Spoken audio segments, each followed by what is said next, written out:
ahora sí vamos a conversar con Alfonso López Chau. ¿Qué tal? Gracias, Pedro, por la invitación. Primera cuestión, ¿hay indicios de fraude o no?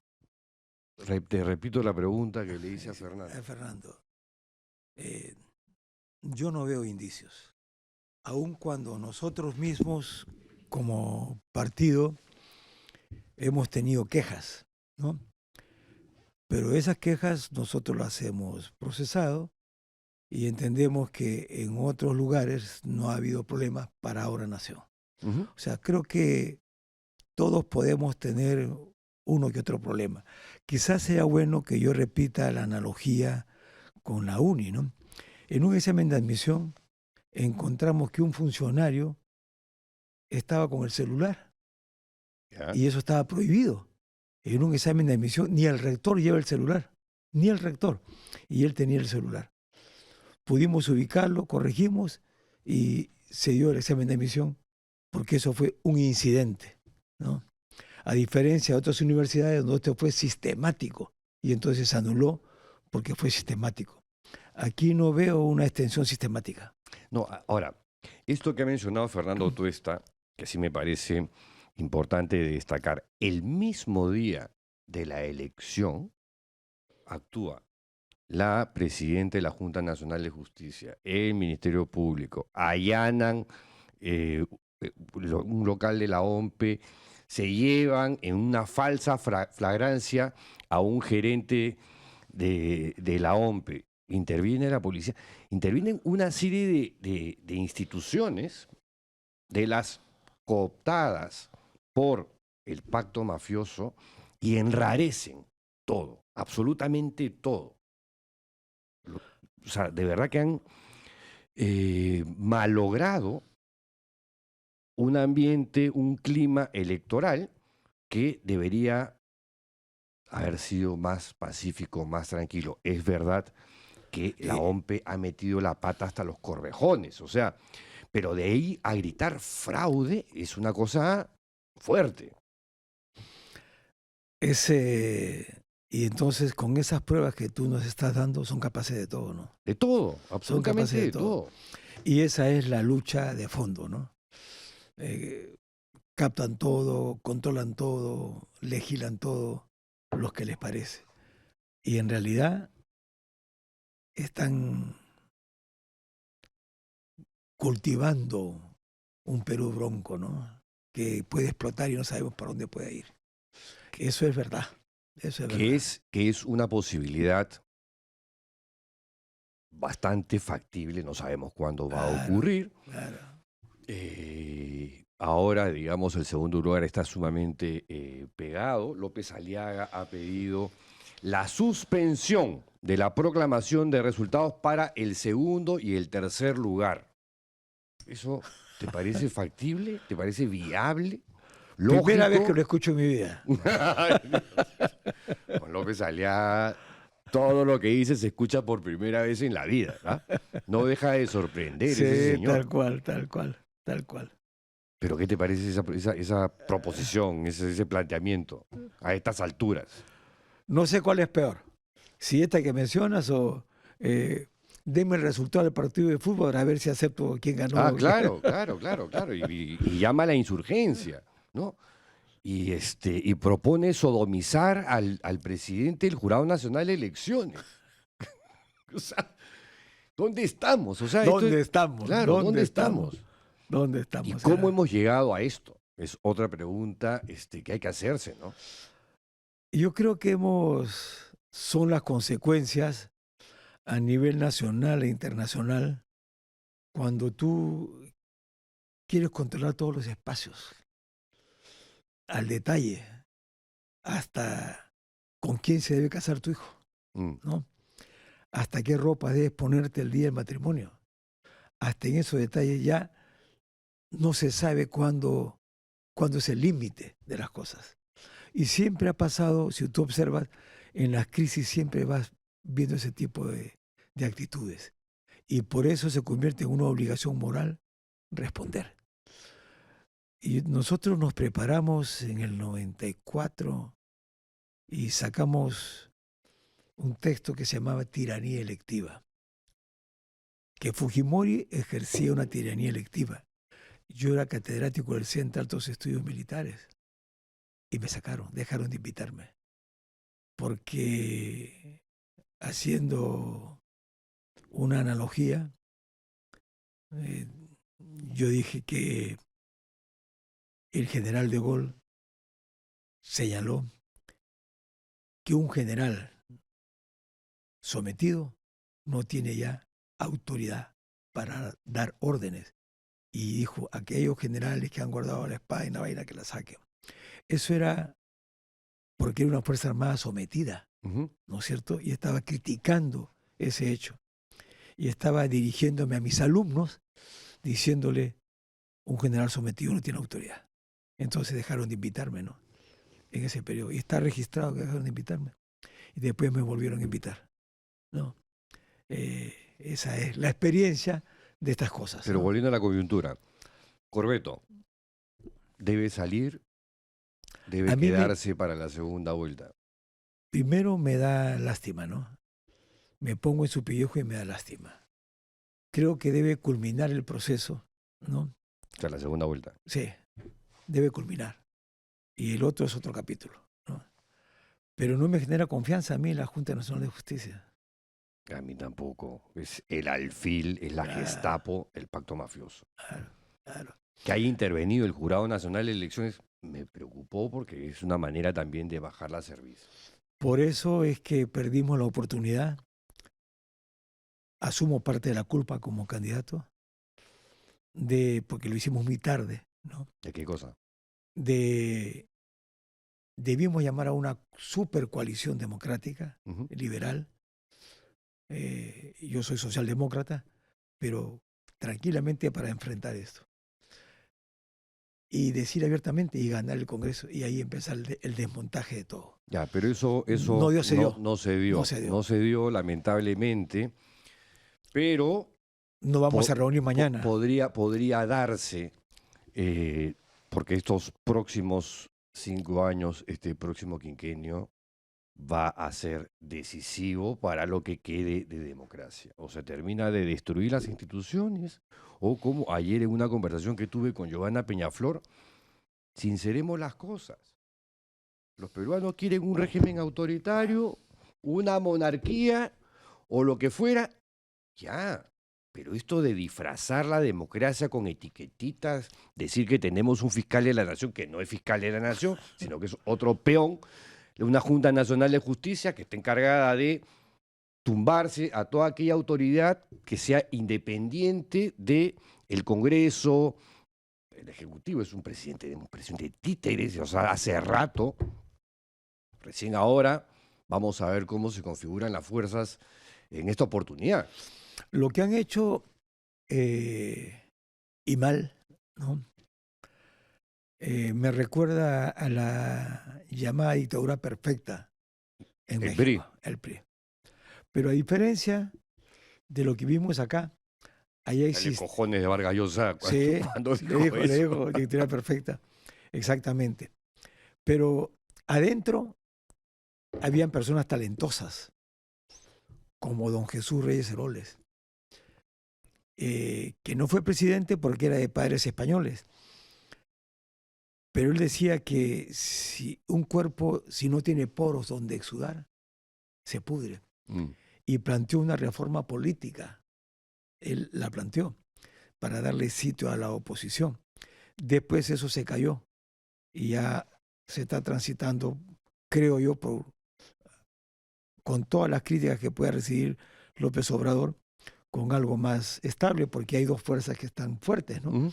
La oposición está fuerte y claro, Sheinbaum está fuerte, pero oye, acá no tenemos fuerte a nadie, ni la oposición, ni el Ejecutivo. Acá no ha habido oposición. Recién con esta elección se han articulado fuerzas como Ahora Nación, como el grupo de Nieto, el de Marisol Perestello, el de Mesías Guevara, el de Johnny Lescano, entre los principales.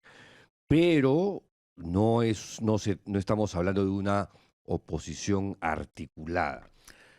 Creo que todos, y lo digo en tu programa, debemos concurrir a que exista ese diálogo, que lo teníamos, tú estuviste aquí en tu programa con Marisol Pérez Tello y Mesías Guevara. Sí. Ellos dos estaban en el grupo de Coalición Ciudadana y nos reuníamos y sacábamos pronunciamientos. Estaban ellos dos, estábamos nosotros, estábamos Rafael Belaunde, invitamos muchas veces a Coco Nieto, pero por X razones no participó. Él sabrá qué decir sobre eso. Pero ahora hay otra coyuntura. Yo creo que estamos obligados moralmente a dialogar, a unirnos y a hacer cosas. Sí. Yo les recomendé modestamente que organizaran algo independientemente de las fuerzas del Congreso, incluyendo Ahora Nación y el grupo de Jorge Nieto, que pueden confluir, digamos, eventualmente en cosas, pero yo creo que se requiere de una oposición externa al Congreso que se constituya a partir del 28 de julio. No estaría mal, me parece una buena idea, porque eso es como la táctica política de diversos núcleos que al final en su propia lucha convergen. No estaría mal. Nosotros nos sentiríamos muy cómodos con tu propuesta, porque podemos decir que somos uno de los pocos partidos que tiene relación con el Frente Social, con pescadores, construcción civil, con grupos culturales. Muy cómodos nos sentimos, muy cómodos. Ahora, no necesitamos del Congreso para tener esa fuerza. Sí, ahora, igual, como muestra la República hoy día, un borrador, un bosquejo de la conformación parlamentaria, tanto para senadores como para diputados.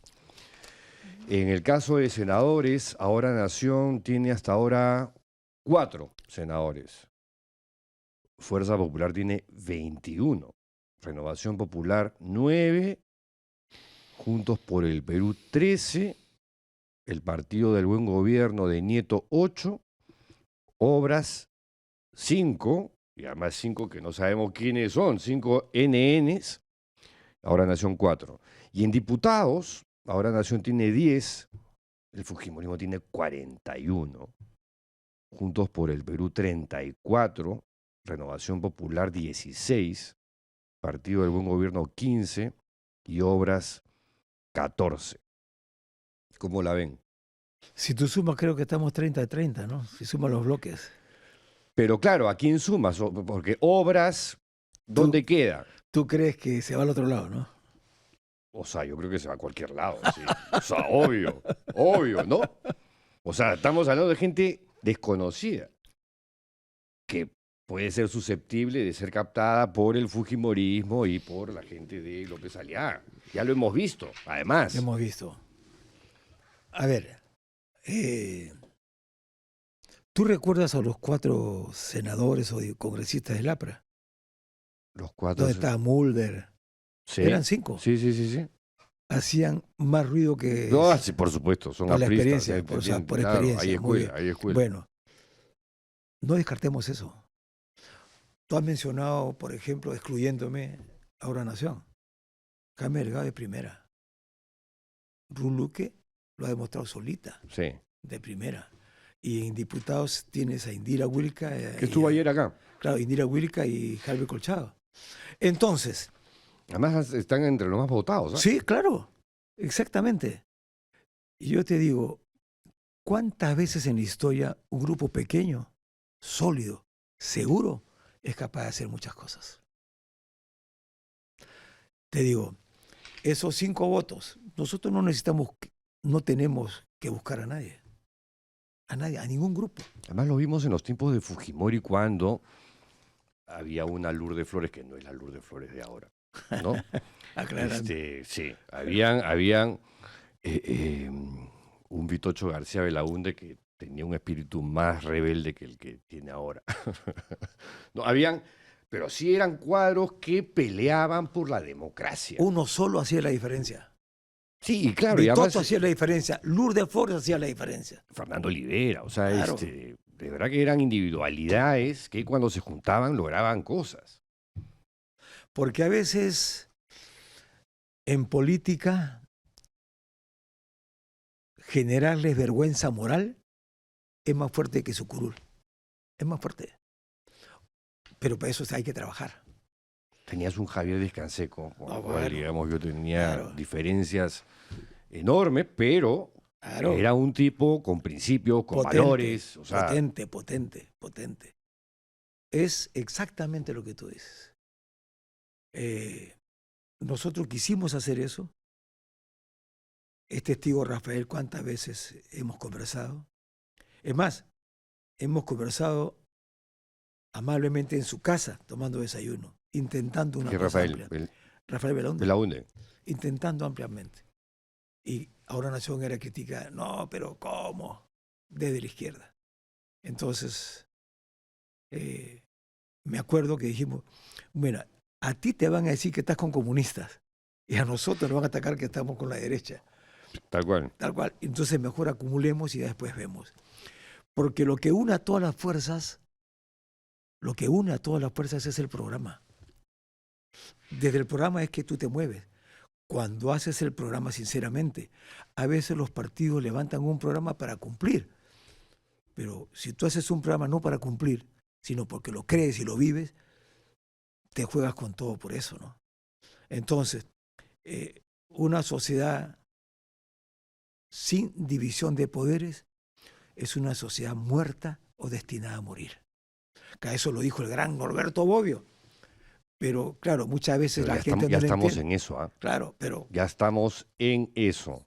personas como tú, como yo, sí lo creemos. Yo tengo nietos, yo tengo familia, ¿cómo, no?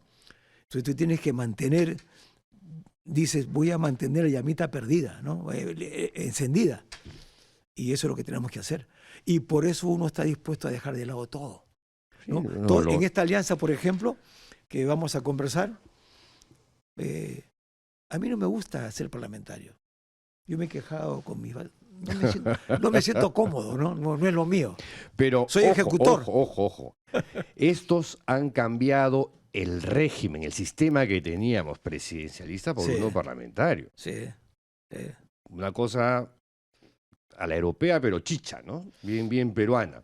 Pero donde los senadores van a tener un poder como nunca Sí. han tenido antes. Ellos han hecho lo que yo llamo una ingeniería política, que esa palabra existe, y la inventó Popper, ¿no? El gran físico, el hombre, el gran liberal, ¿no es cierto? Sí. Popper.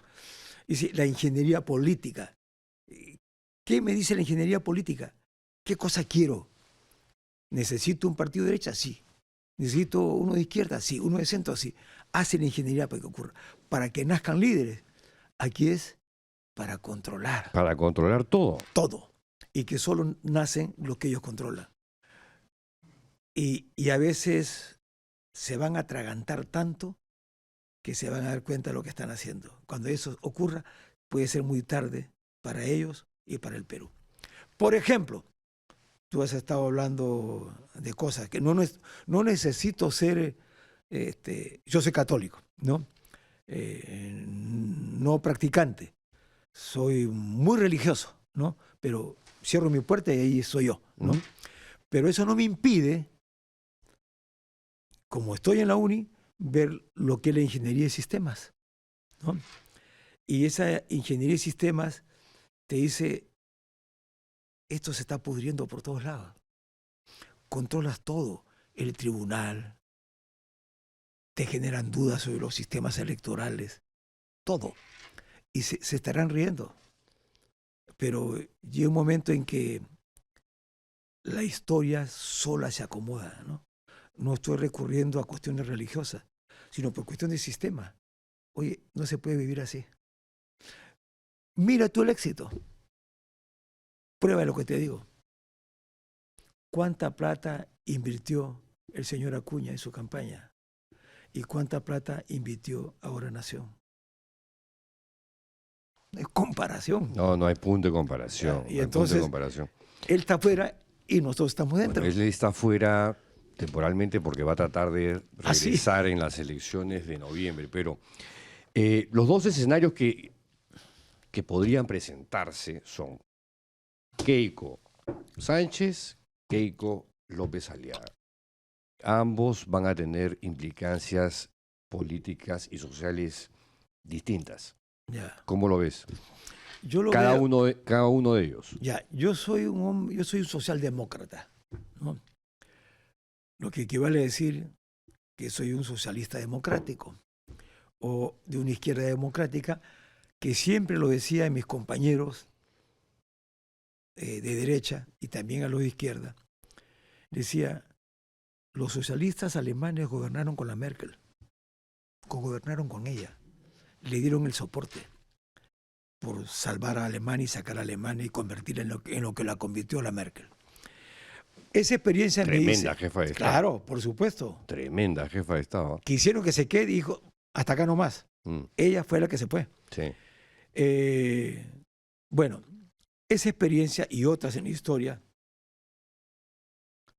el problema de López Aliaga y de Keiko es problema de ellos. Yo no puedo vivir echándole la culpa a ellos. ¿En qué estoy fallando yo para que ocurra eso? ¿Cuáles son los errores? ¿Qué hemos dejado de hacer para generar un bloque poderoso? Yo planteo que ese bloque poderoso que va con la fuerza externa y con la fuerza interna de los que quedamos en el Parlamento, con todas las dudas que podamos tener, con todas las dudas. Yo siempre he dicho, en el programa, que es un acuerdo, ingresa la fuerza de los que acuerdan. El acuerdo no es que no haya fuerzas, entra en el acuerdo la fuerza de los que acuerdan. ¿Qué fuerza? La fuerza moral, la fuerza intelectual, la fuerza programática, la fuerza política, la fuerza social. Hay que hacerlo.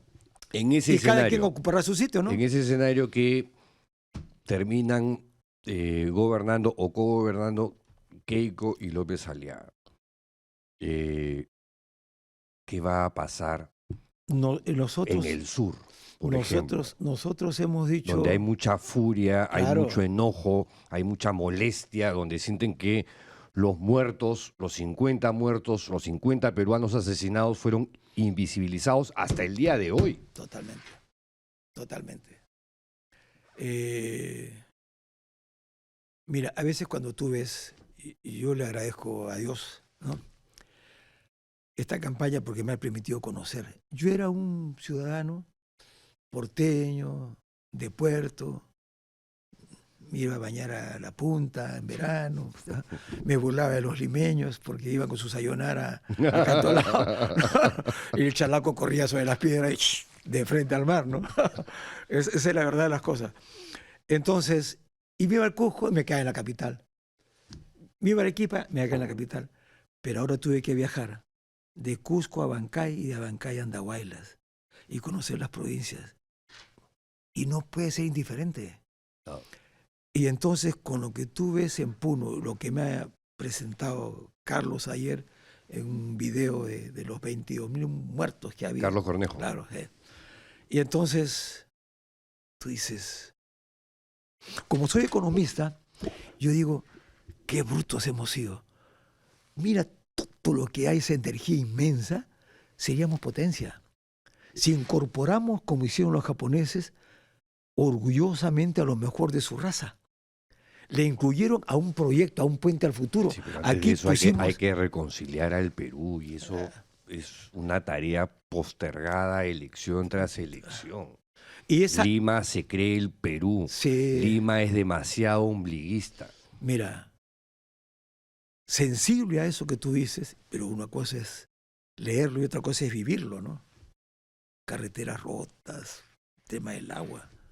Entonces, en Juliaca me salió el chalaco. ¿Qué mierda han hecho en 200 años? No pude contenerlo. ¿Qué hemos hecho? Cuando esto debe tener un cauce superior. Y te pongo el ejemplo de que es posible. La gente no se da cuenta.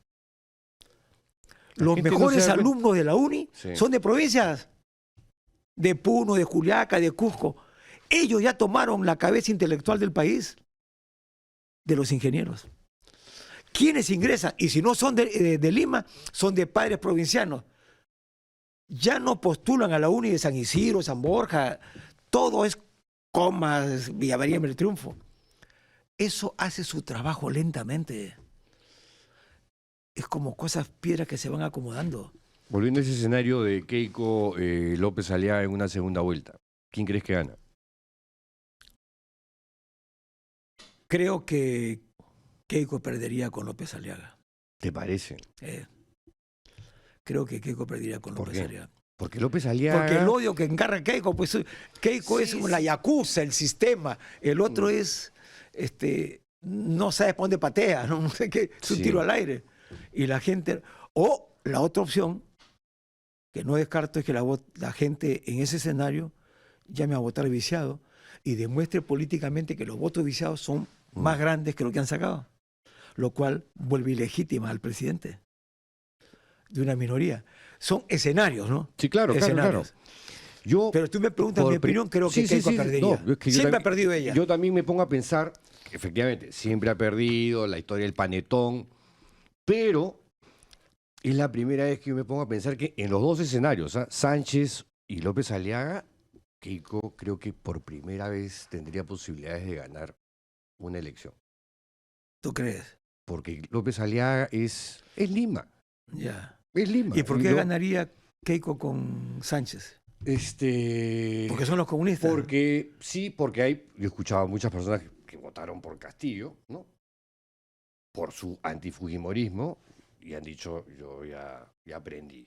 No le voy a dar mi voto a un desconocido. De Castillo no se sabía nada, de ya por lo menos ya le conocemos cosas, ¿no? Y antes de eso prefiero votar viciado. Y ya, de acuerdo. O por Keiko, incluso, que también me he escuchado. ¿Y la experiencia de Vargas Llosa? ¿Qué tiene?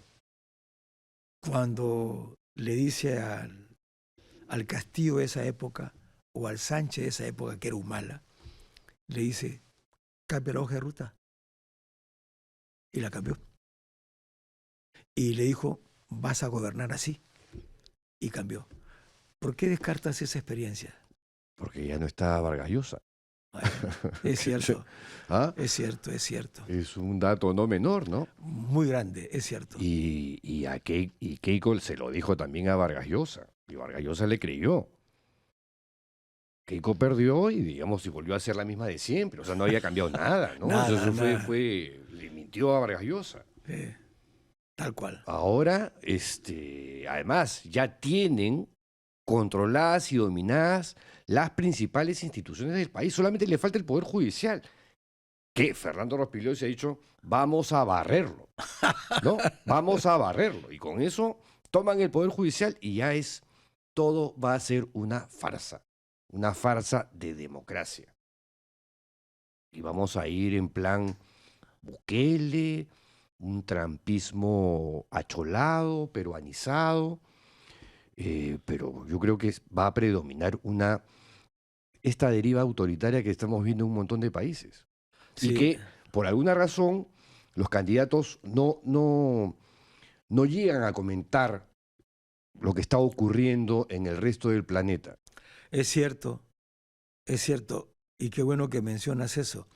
Pero antes de ir al fondo de mi respuesta, y entonces, ¿cómo te explicas que eso que se controlaba el mundo? Cayó Stalin, cayó Mussolini, cayó Sánchez Cerro.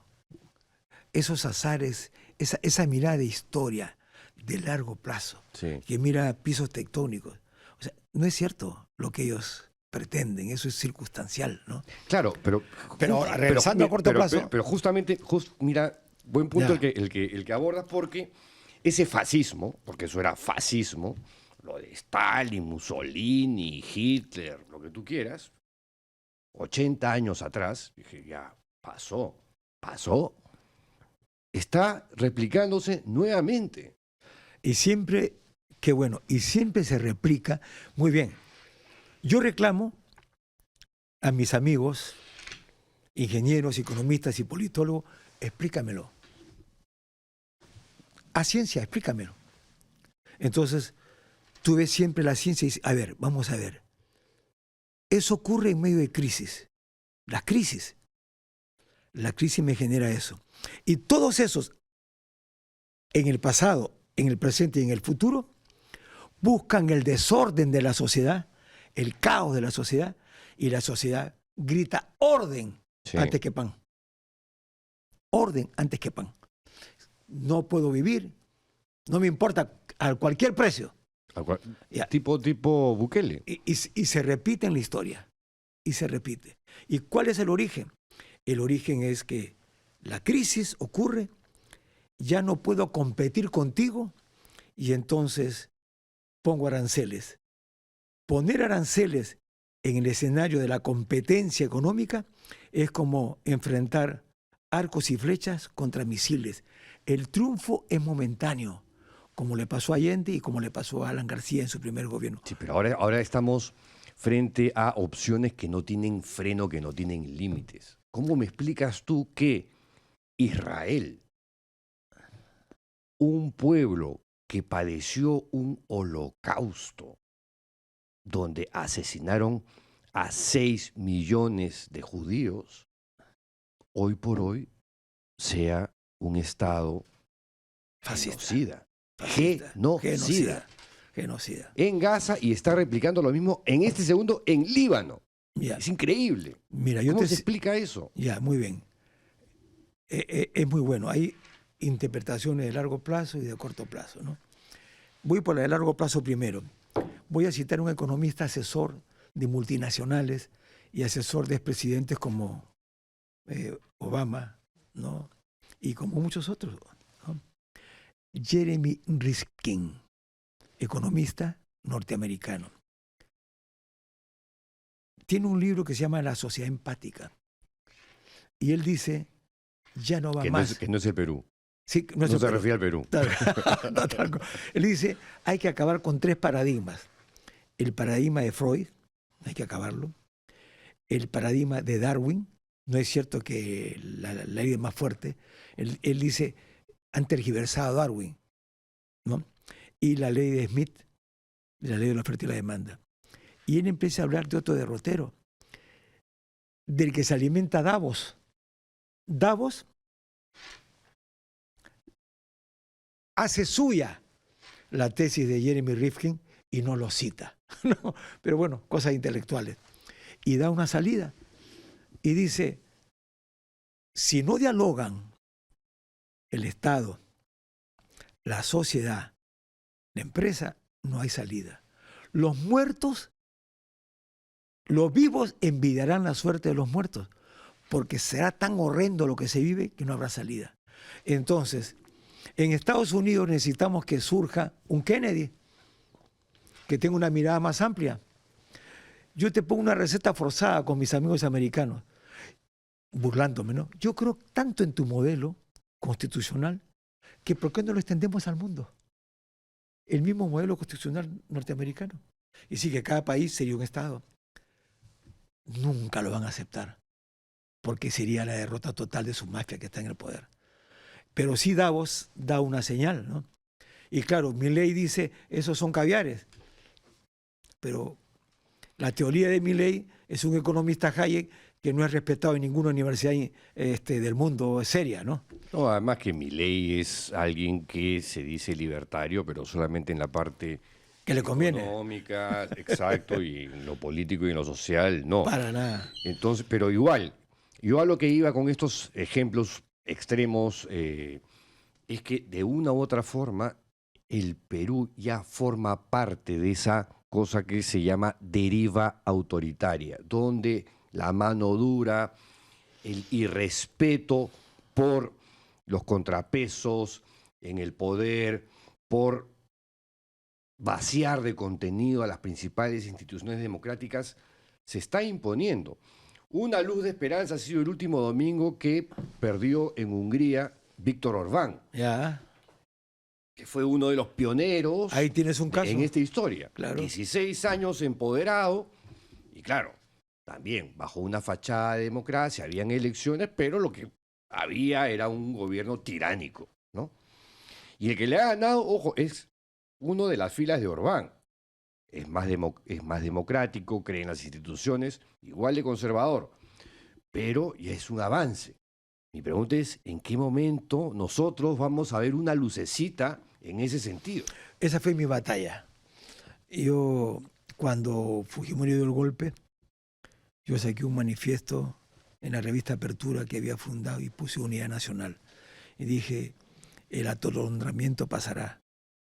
La Unidad Nacional es una bandera que no hay que soltar, esa bandera todavía. Y eso significa, lo que pasa es que no me he explicado bien yo, porque unidad no es unanimidad. Obvio. ¿No? En la unidad entran la fuerza de los que acuerdan. Y yo pensaba, deben estar empresarios, ¿no? Con sus partidos que los representan, pero empresarios de verdad, ¿no? Y los trabajadores con sus partidos que los representan. Eso es un vector de unidad nacional. Fracasé, no he tenido éxito, ¿no? Pero sigue siendo una bandera para resistir. Debemos unirnos para hacer esa resistencia de queremos, tan sencillo, un país respetado en el Concierto Mundial de las Naciones con división de poderes. 2 cositas nomás, ¿no? Y tienes que unir todo. Y entonces hay que convencer a la izquierda, oye, no podemos ir solos, oye, no podemos. Mira, ¿Roberto Sánchez es una opción de izquierda o es... No sé. ¿Qué cosa es? ¿Qué cosa es? Para muchos es un tiro al aire, ¿no? Pero él tiene que manifestarse. Él tiene que decir cosas. En el ejemplo que tú pones que Keiko puede ganar, yo creo que se dividiría más el país. Va a ganar, pero va a dividir al país. Lo va a enconar. Lo va a enconar. Bueno, y entonces se requiere... Ese ha sido siempre el talante del fujimorismo. Claro. Ahí no hay nada nuevo. Y el señor Sánchez tiene que darse cuenta que la gente... él tiene que mostrar que tampoco va a enconar. Si pero lo tiene Antauro Humala. O sea, ya, digamos, si eso no es Pero o sea, ¿cuál es la diferencia entre Antauro Humala y López Aliaga, por ejemplo? Son exactamente lo mismo. Ciertamente. Lo mismo. Bueno, si él tiene un minuto de lucidez... ¿Quién? El señor Sánchez. Ya. Tiene que darse cuenta. Porque por Humala y por López Aliaga no creo que haya ese minuto, ni un segundo de lucidez. Él tiene que buscar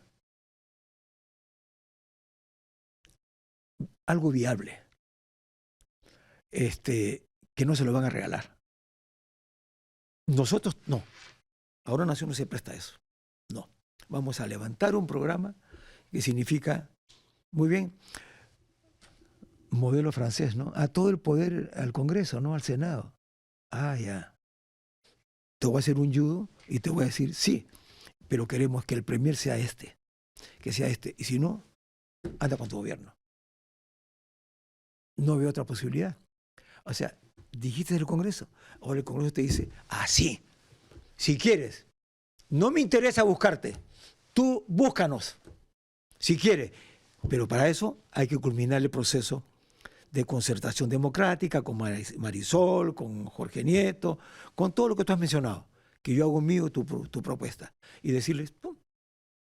Y si no, sí, los haremos responsables ante la historia. Veo ¿no? que todo pasa por el fujimorismo, tanto en senadores como en diputados, ¿no? Más o menos un poco por lo que se comienza a esbozar como un bosquejo de lo que vamos a tener a partir del 28 de julio. Sí, estamos haciendo hipótesis, ¿no es cierto? Yo creo sí, todo es especulativo. Que por el temor del Castillo la gente va a decir eso. Yo creo que... No, cualquier cosa puede pasar, sí, es el Perú. En ese escenario, el fujimorismo dividiría al país. Dividiría, lo enconaría. Muchas veces los políticos, me sale mi cristianismo, ¿no? Sale el pentecostés, ¿no es cierto? Es algo de dentro. Dice, a otra cosa. No creo que tengan el coraje ni el talento para hacerlo los fujimoristas.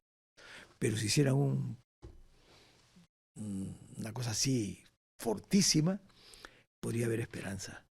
Pues ¿eso por dónde pasa? Repárame a mis muertos. Repárame a mis muertos. No te puedes sentir orgullosa de eso. Pero más divisionistas me parecen las bancadas de López Aliaga. Bueno, yo te cuento...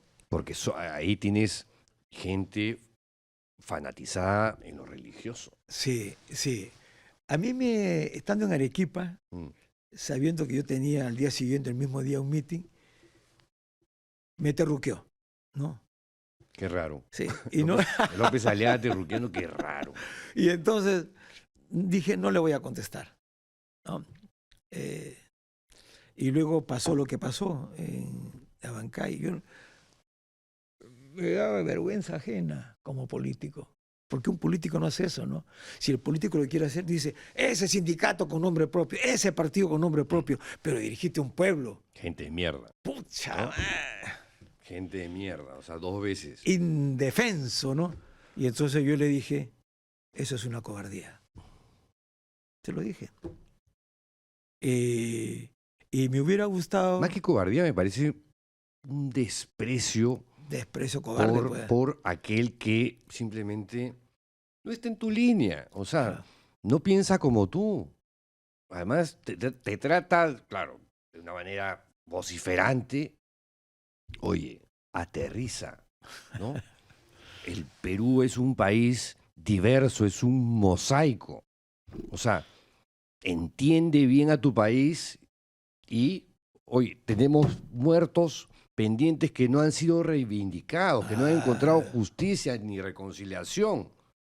Es fácil decirlo, ¿no? Yo me dirijo a los ciudadanos de Lima, de San Isidro, de Miraflores, de San Borja, del centro de Lima. Imagínate que tu hijo o tu esposo han sido asesinados y hasta ahora no le puedes dar sana sepultura. ¿Te imaginas? Porque no sabes dónde están, qué pasó. Y solo porque ser el color de su piel. Eso es Claro, muy fuerte. Bueno, muy fuerte, muy fuerte. Y de lo que poco se habla, o sea, el racismo limeño, el clasismo y esta visión, esta cortedad de vista de que efectivamente... Es un racismo soterrado. Hipócrita. Sí. Que aparece, ¿cómo se llama?, en tiempos electorales.